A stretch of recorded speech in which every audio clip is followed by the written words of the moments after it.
Welcome back to America 250. After grounding freedom in moral principles, the founders faced another problem, one that could not be solved by belief alone. How should a free people govern themselves? To answer that question, imagine a ship at sea. The ocean is unpredictable. Storms appear without warning. Winds shift. Sometimes the crew agrees on direction. Sometimes it argues fiercely about where to go next. Now imagine that ship is a country. That ship is the United States. The question Americans have debated for more than 2 centuries is not whether the ship should move, but how it should be steered. When people say that's not democratic, you may have heard statements like, that decision isn't democratic. The will of the people was ignored. Or, if the majority didn't win, it's not fair. These arguments often appear when a decision does not match what most people want right now.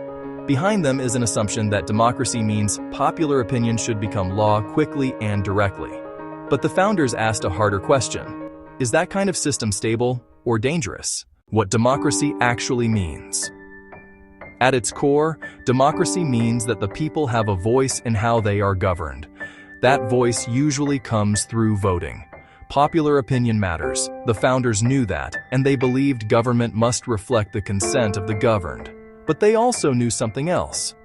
If whatever the majority wants automatically becomes law, the result is not freedom. It is vulnerability. The danger of pure majority rule. A system where the majority always gets its way has a name: pure majoritarianism. In such a system, there are no guardrails, there are no protected rights, and there is nothing to stop the majority from abusing power. History shows that majorities have often silenced minorities, restricted religious belief, taken away property or rights, and justified injustice through popularity. Being outvoted has often meant being oppressed. The founders took this seriously. They asked, how do you give people power without letting power become abuse? Opinions change faster than laws should. There was another problem with pure democracy. Opinions change. They change quickly. They change emotionally.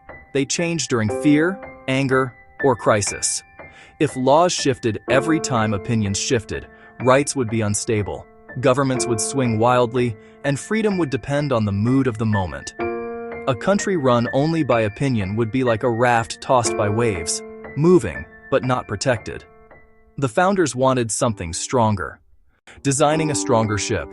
The founders were not taking over an old system. They were building one from scratch. They could have chosen a monarchy, a dictatorship, or a pure democracy. Instead, they created something more complex and more durable: a constitutional republic with democratic representation. That phrase sounds complicated, but the idea is simple. What a republic is. The word republic comes from the Latin res publica, meaning the public affair. A republic is a system where power belongs to the people, leaders are accountable, and no one owns the nation. America is a republic because authority does not come from bloodlines, force, or divine kingship. It comes from the people through law. What democratic representation means? America is democratic, but indirectly. Citizens vote for representatives. Those representatives make laws, debate policy, use judgment, and can be removed through elections. This system slows decisions down on purpose. Representatives are expected not only to reflect opinion, but to think carefully about consequences. Why not direct democracy? In a direct democracy, citizens vote on every law themselves. That can work in small communities. It does not work well in a nation of millions. So the founders designed layers. Local governments move faster. State governments balance flexibility and stability. The federal government moves slowly and cautiously. Why? Because federal decisions affect everyone. A canoe can turn instantly. A ship carrying millions should not. Why the federal government is hard to turn. This is where features like the Electoral College, the Senate, checks and balances, and an independent judiciary come into play. These are not mistakes, they are safeguards.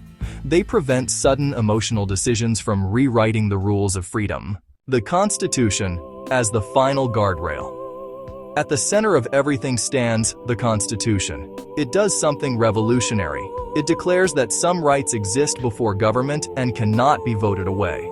That means leaders are limited, Laws must stay within boundaries, and courts protect principles, not popularity. Judges are not meant to follow opinion polls. They are meant to follow the Constitution. That is why courts sometimes make decisions people dislike.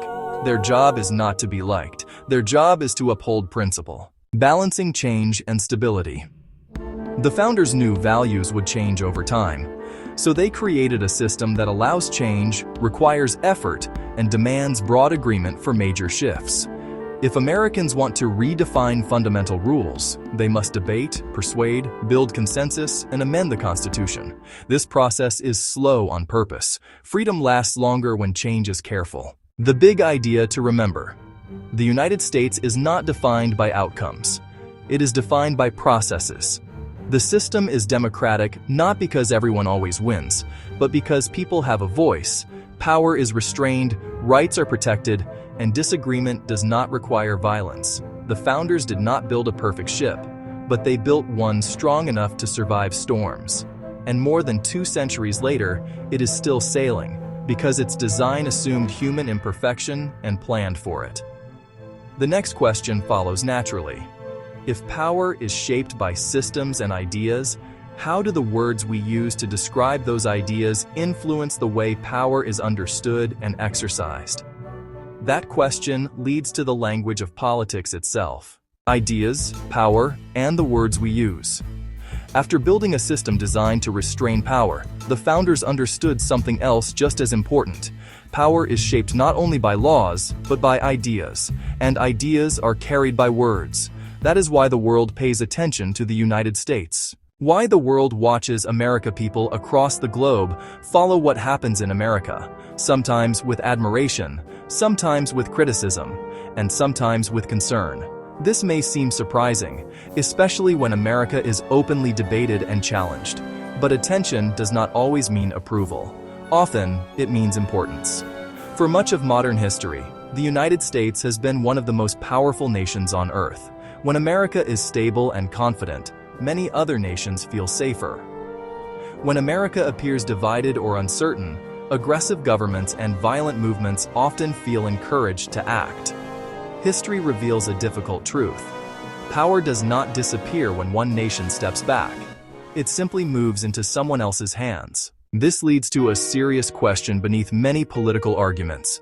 Is it better for power to be held by a nation that values liberty or by those who do not?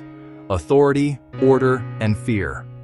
To understand this debate, students must understand authority. Authority is the recognized power to lead, make decisions, and enforce rules so that order exists. Authority often involves fear, but not all fear is the same. There is a difference between terror and healthy fear. A child avoids touching fire because they fear being burned. A student follows rules because they fear consequences. A driver obeys traffic laws because they fear accidents or punishment. This kind of fear is not cruelty. It is structure. Without consequences, rules lose meaning. Without authority, order collapses. Many thinkers believe this principle applies not only to families and schools, but to societies and nations. What happens when authority disappears? History provides clear examples. In families, parents who refuse boundaries often raise children who struggle with discipline. In schools, classrooms without structure become unsafe for learning. In nations, governments without authority are often replaced by strongmen, gangs, or violence. This does not mean authority must be harsh. It means authority must be real. Many argue that order must exist before freedom can last. That idea can feel uncomfortable in a country that values liberty. But the argument is not that freedom is unimportant. It is that freedom cannot survive chaos. The question beneath political disagreement. Most political disagreements begin with different answers to the same underlying question.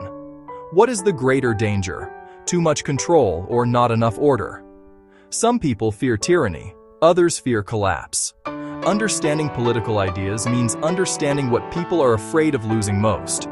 At this point, no conclusion is forced. No side is chosen. Instead, a question is placed at the center of the discussion. Can freedom survive without order, and can order exist without authority? That question shapes everything that follows. where left and right came from. The political labels left and right did not begin in the United States. They came from Europe during periods of revolution, when people argued about how much power government should have, who should control it, and how quickly society should change. Over time, these terms became shorthand for different views about authority, tradition, and reform.